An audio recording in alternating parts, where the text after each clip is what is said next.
everybody, welcome back. When most people look at a tree, they notice the obvious things first.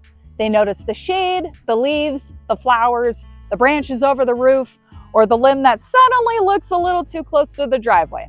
And that makes sense, because those are the parts we can easily see. But trees are communicating all the time. They're not speaking in words, obviously, although that would make consultations for us a lot easier. A tree's not going to tap you on the shoulder and say, hey, my root system is stressed, or that limb union has been struggling for the last 5 years. But trees do show us signs. They communicate through growth patterns, leaf color, canopy density, deadwood, bark changes, wounds, cracks, decay, roots, soil conditions, and how they respond after heat, storms, drought, pruning, construction, or irrigation changes. It's a lot. The challenge is that a lot of these signs are easy to miss until the problem becomes obvious. And by that time, a tree looks really bad, or a limb fails, or the trunk starts splitting. That tree may have been showing signs for a long time. So today, we're talking about what trees are trying to tell you. This is for homeowners, property owners, and really anyone who has ever looked at a tree and thought, is that normal? Because sometimes it is normal. Sometimes it's seasonal. Sometimes it's just the tree adapting. And sometimes it is the first visible clue that something deeper is going on. The goal is not to make everyone afraid of their trees. Trees are not decorations waiting to betray us. They are living systems. The goal is to help you notice patterns earlier, understand what those patterns might mean, and know when it is worth taking a closer look. One of the biggest things I want homeowners to understand is that trees usually show stress long before major failure happens. A large limb breaking out, a tree declining, or a trunk splitting can feel sudden, especially if you walk outside one day and something has changed overnight. But in a lot of cases, the tree has been giving you warning signs for months or even years. These signs might be subtle at first. The canopy might start looking thinner, the leaves might be smaller than normal, one side of the tree might decline faster than the other. You might notice dead tips in the outer canopy, a large limb that no longer leaves out, bark cracking, mushrooms near the base, or a section of the tree that just doesn't seem to be keeping up with the rest. A tree is constantly balancing energy. It has to support roots, leaves, branches, defense systems, wound response, new growth, and structural wood. It has to move water. It has to exchange gases too. It has to store energy and decide where that energy is most needed. When a tree is under stress, it starts making adjustments. It may stop supporting certain branches. It may produce less leaf area. It may shed interior limbs that are no longer getting enough light. It may put more energy into survival than growth. And that's why the tree stress often shows up as patterns, not just a single symptom. One dead twig inside a canopy is usually not a crisis. One yellow leaf does not diagnose the whole tree. But if you're seeing thinning canopy, repeated dieback, smaller leaves, early leaf drop, and soil disturbance around the root zone, now those clues start connecting.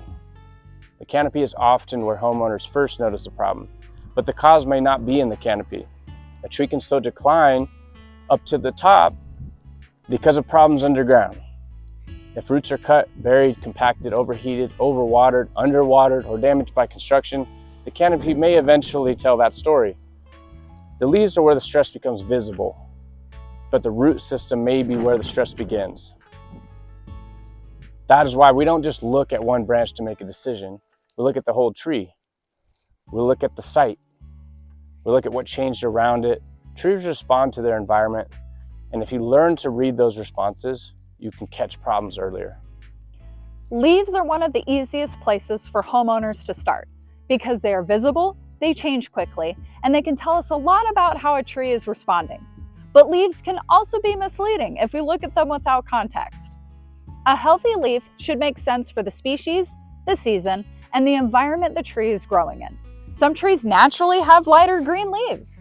Some trees drop leaves earlier than others. Some trees respond dramatically to heat or drought. Some desert-adapted trees may look sparse compared to trees from wetter climates. So before we assume something is wrong, we have to ask, what tree is this? What time of year is it? And what is normal for this species? That said, leaves can absolutely be warning signs. Yellowing on leaves can point to water stress, nutrient availability, root problems, soil issues, pest pressure or disease. Brown edges can be connected to heat stress, drought stress, salt buildup, inconsistent watering, or root dysfunction.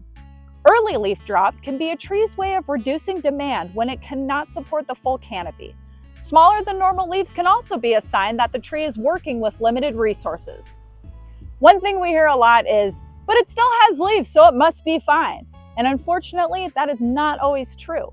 A stressed tree may still leaf out because it is trying to survive. Trees can continue producing foliage even when they are dealing with significant internal decay, root issues, or structural problems. Leaves are important, but they are only one part of the conversation. This is why context matters so much. Did the irrigation change? Was there trenching, grading, or construction nearby? Was the tree heavily pruned? Did we have a hard freeze or a long dry period, extreme heat, or a strong storm? Did someone add rock, soil, or mulch around the trunk? Has the tree always looked this way, or is this new? Leaves are clues. They're not the whole diagnosis. They tell us to keep looking. Deadwood is one of the most common things homeowners notice, and it's also one of the most misunderstood. People often see dead branches and think the tree is dying, or they'll see a little interior deadwood and assume something is seriously wrong. The truth is that deadwood has to be interpreted in context. Some deadwood is normal. Trees naturally shed branches that are shaded out or no longer useful. Interior branches may die because they're not getting enough sunlight. Smaller twigs may die back as the tree reallocates energy to stronger, more productive parts of the canopy. That kind of deadwood can be part of normal growth. But large dead limbs, sudden dieback, or deadwood concentrated in one area can be a different story. That can indicate root stress, vascular issues, decay, pest activity, drought stress, construction damage, soil compaction, or a structural problem that is affecting how the whole part of the tree is functioning. Deadwood also changes risk. A living branch has moisture, flexibility, and active tissue. It can move with the wind differently. A dead branch becomes more brittle over time, it loses flexibility, and it can break under its own weight during storms or when wind loads hit the canopy. So when we look at deadwood, we're not just asking, is this ugly? We're asking, what is this tree telling us? And does this change the risk around the tree? This is also why proper pruning matters. Removing deadwood is not just about making a tree look cleaner. It's about understanding why that branch died, where it's located, what is beneath it, and how pruning will affect the tree moving forward. If someone just starts cutting without understanding the biology and structure, they may remove symptoms without addressing the cause. Or worse, they may create new wounds, remove important live growth, or stress the tree further. Deadwood is information. It's the tree showing us what it has stopped supporting. Sometimes that's normal, sometimes it's a warning. The difference is in the pattern.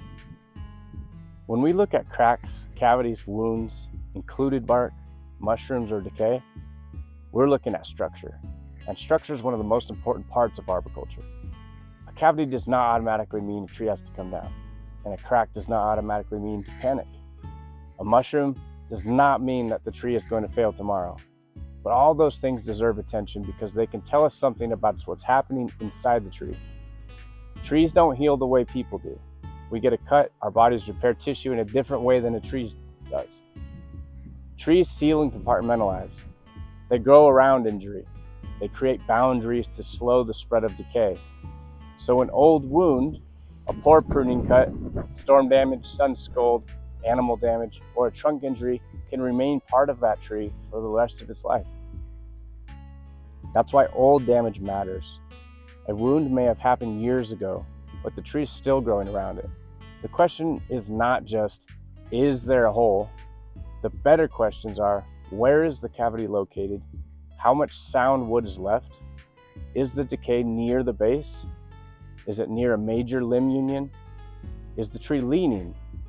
Is there movement in the crack? Are there targets nearby like a home, driveway, fence, vehicle, sidewalk, or person? Included bark is another structural clue homeowners may not recognize. This happens when two stems or limbs grow tightly together and bark becomes trapped between them. Instead of forming a strong wood connection, the union can become weaker over time. This does not mean every included union fails, but it does mean we look at it differently, especially if it's supporting a lot of weight or has a target underneath it. Mushrooms or fungi growth near the base of a tree can also be important. Fungi are part of a healthy ecosystem, but certain types of fungal growth can be associated with decay. If you see mushrooms growing from the trunk, root flare, or major roots, it's worth paying attention to.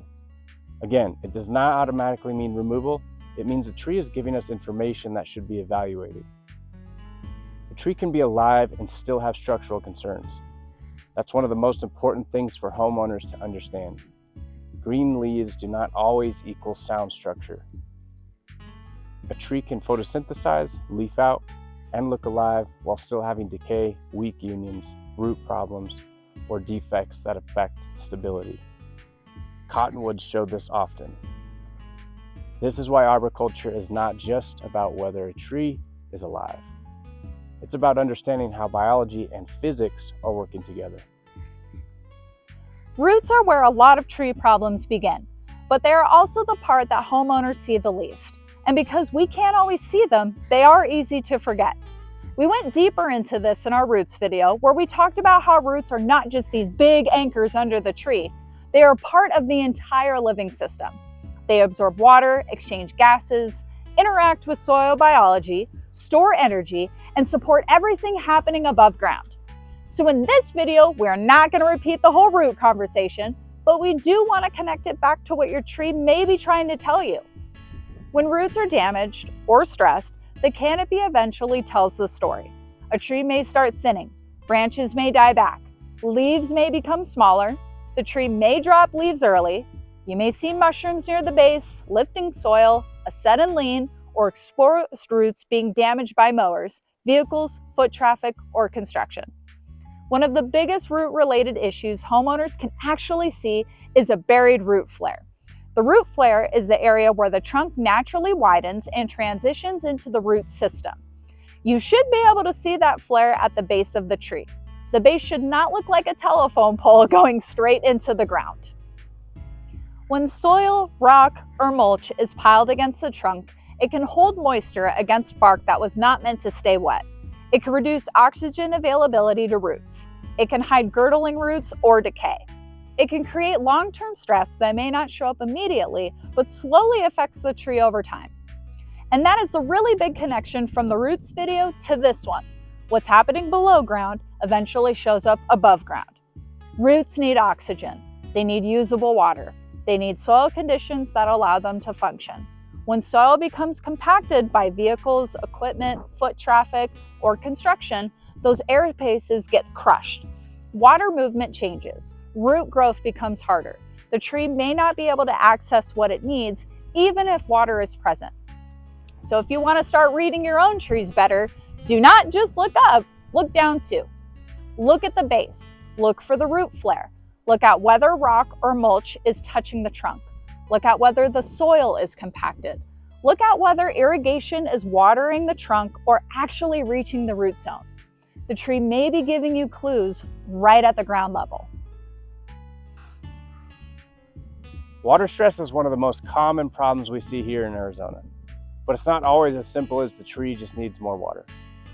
A tree can be stressed from too little water, too much water, poor drainage, shallow watering, inconsistent watering, compacted soil, heat-reflective rock, or water being applied in the wrong place. Two trees can show similar symptoms for different reasons, and that's why guessing can cause more problems. In our climate, people often assume that if a tree looks stressed, the answer is to water it more. Sometimes that is true, but sometimes the issue is that the water is not reaching the absorbing roots. Sometimes irrigation is too close to the trunk. Sometimes the water is shallow and frequent, so the upper soil gets wet, but the deeper roots are not supported. Sometimes the soil is so compacted that water runs off and does not move through the profile properly. Sometimes the tree is actually sitting in saturated soil and the roots cannot get enough oxygen. Both drought stress and overwatering can cause decline. That's where it gets tricky.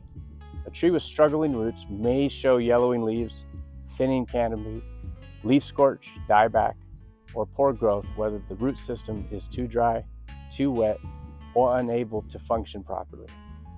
The location of water matters too. Many absorbing roots are not right against the trunk. They are way further out, often extending well beyond the drip line depending on the tree, the soil, and the site. When people place all the water at the base of the trunk, they may be missing the area where the tree can actually use it. Watering the trunk can also create problems if it keeps bark wet or encourages decay right at the base of the tree.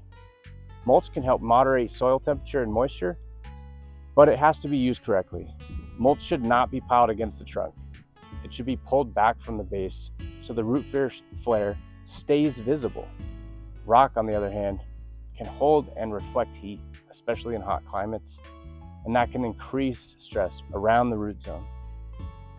So we're not just talking about just the base of the tree, the whole root zone, all the way out to the drip line. So when we look at water stress, we're really looking at the whole site. Where is water being applied? How deeply is it soaking? How often is it happening?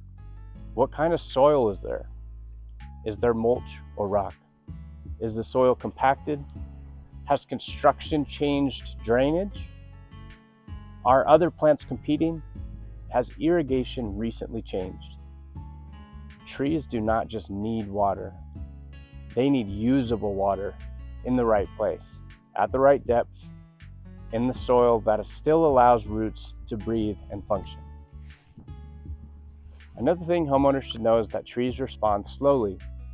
That means the problem you're seeing today may have started months or years ago. Construction is a big example. A trench cut through the root zone, heavy equipment parked under the canopy, soil added over the roots, grade changes, concrete work, driveway installation, or compaction from repeated traffic can all damage the roots. But the canopy may not show the full response right away. The tree may continue looking okay for a while, then slowly begin to decline. We don't really know why. Heavy pruning can also show up later. If too much live foliage is removed, the tree loses photosynthetic capacity. That means it has less leaf area to produce energy. The tree may respond with excessive sprouting, sun scald, branch dieback, or long-term stress. A bad pruning cut can also become a wound. The tree has to seal and grow around for the rest of its life. Storms can create delayed symptoms too. A limb may not fall during the storm, but cracks, twists, root movement, or hidden fractures can show up later. That's why we look carefully after major wind, rain, snow, or flooding events. The question is not only, did something fall? The question is, did something change? So if you're standing in your yard looking at a tree, where do you start? Start by stepping back. That sounds simple, but it is one of the most useful things you can do. Before you zoom in on one leaf or one branch, look at the whole tree. Look at the shape of the canopy.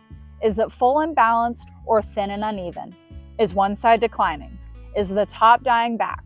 Are there large dead limbs? Does the tree look different than it did last year? Then move closer and look at the leaves. Are they the right color for the season and species?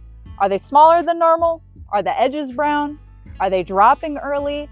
Are the symptoms all over the tree or only on one side? Then look at the branches and trunk. Do you see cracks, cavities, peeling bark, old wounds, included bark, mushrooms, or areas that look soft, hollow, or decayed? Do you see large limbs with weak attachments? Are there branches over a roof, driveway, walkway, or an area where people gather? Then look at the base of the tree. Can you see the root flare? Is soil, mulch, or rock piled against the tree? Are there mushrooms near the base? Is the ground lifting? Does the tree have a new lean? Are roots exposed, cut, or damaged? Then look at the site.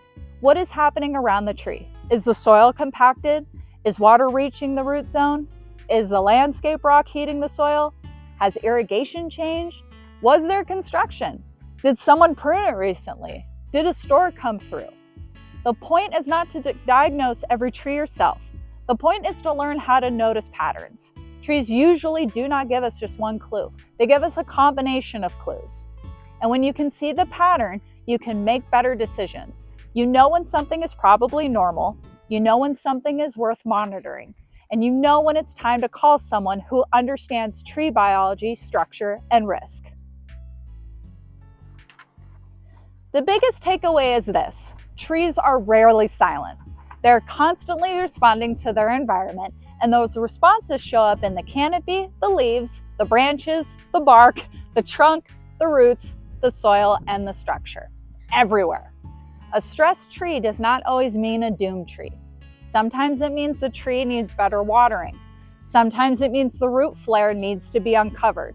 Sometimes it means dead wood should be properly removed. Sometimes it means the tree needs to be monitored. And sometimes, yes, it means that there may be serious structural concern.